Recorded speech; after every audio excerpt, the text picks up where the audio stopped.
நாடு முழுவதும் 4வது நாளாக இண்டிகோ நிறுவனத்தின் விமான சேவை முடங்கியதால் பயணிகள் கடும் சிரமத்தை சந்தித்தனர். ஒரே நாளில் 500க்கும் மேற்பட்ட விமானங்கள் ரத்து செய்யப்பட்டதற்காக பயணிகளிடம் இண்டிகோ நிறுவனம் மன்னிப்பு கேட்டுள்ளது.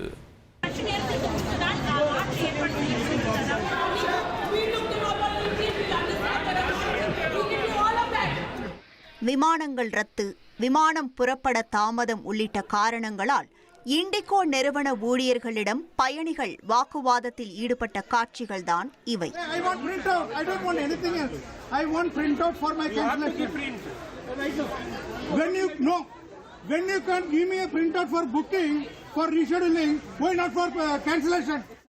இந்தியாவின் மிகப்பெரிய விமான நிறுவனங்களில் ஒன்று இண்டிகோ நிறுவனம்.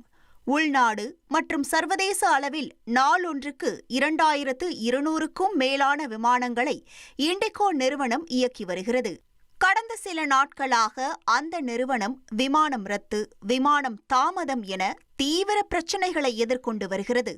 தொழில்நுட்ப கோளாறுகள், மோசமான வானிலை உள்ளிட்டவை இந்த குழப்பத்திற்கு காரணமாக கூறப்பட்டாலும் சிவில் விமான போக்குவரத்து இயக்குநரகம் அண்மையில் அறிமுகப்படுத்திய FDTL எனப்படும் விமான கடமை நேர வரம்பு விதிமுறை முக்கிய காரணமாக பார்க்கப்படுகிறது.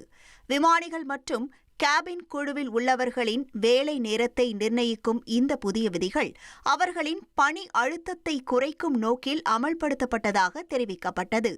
இந்த புதிய விதிமுறையின் கீழ் ஒரு விமானிக்கு ஒவ்வொரு வாரமும் குறைந்தபட்சம் 48 மணி நேரம் ஓய்வு தர வேண்டும், தொடர்ந்து 2 நாட்களுக்கு மேல் இரவு பணியில் அமர்த்தக்கூடாது என்பது உள்ளிட்ட கட்டுப்பாடுகள் விதிக்கப்பட்டுள்ளன.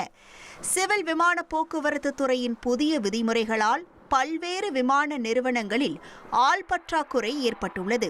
குறிப்பாக DGCA விதிகளுக்கு ஏற்றவாறு இண்டிகோ நிறுவனம் தனது நெட்வொர்க்கை மறுசீரமைக்க தடுமாறி வருகிறது. நவம்பர் மாதத்தில் மட்டும் 1232 இண்டிகோ விமானங்கள் ரத்து செய்யப்பட்டிருக்கின்றன. கடந்த 2ஆம் தேதி முதல் இண்டிகோ விமானங்கள் ரத்து செய்யப்பட்டு வருகிறது.